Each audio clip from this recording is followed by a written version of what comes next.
Yo, ich war top und ich war nice, alter okay. Ich war down mit dem Scheiß, war das Tee. Ich hab dich nicht gefragt, Alter, mein Mann, was geht, sondern woher, Jetzt bin ich Papa, mein Bur sagt Peppen. Sein Lieblingsrapper, Peppen du Rappen.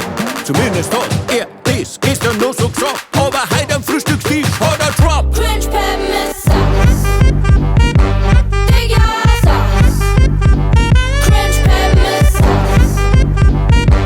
Gottlos Sauce.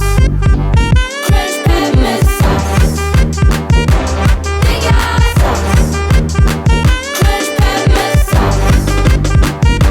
Gottlos Sauce. Junge! Ich war die Bombe, ihr wart's fake, ihr wart's lame. Ich war fly, ich war fame, der Man im Hip-Hop-Game. Ich war Mellow Cheesy, Splizzle, der Schüssel, mein DJ.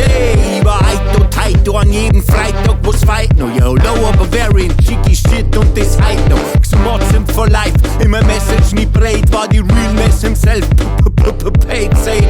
Ich hab den Flavor gehabt, ich hab delivered on point. Auch mit ne guten halben Flaschen war die Intus, mein Freund. Ich war sogar der heftigste, Alter war ich fett, Mann. Beats immer Banger, weil ich nur Brett kann. Ich hab nie Wack Rat, Logo Crank, Skills Hammer. Ich hab geschafft, dass Leute einfach sagen, es ist der Lämmer. Aber jetzt sitzt da der Endboss und ich kehrt der Katz. Mein Bur rasiert mich mit nur einem Satz.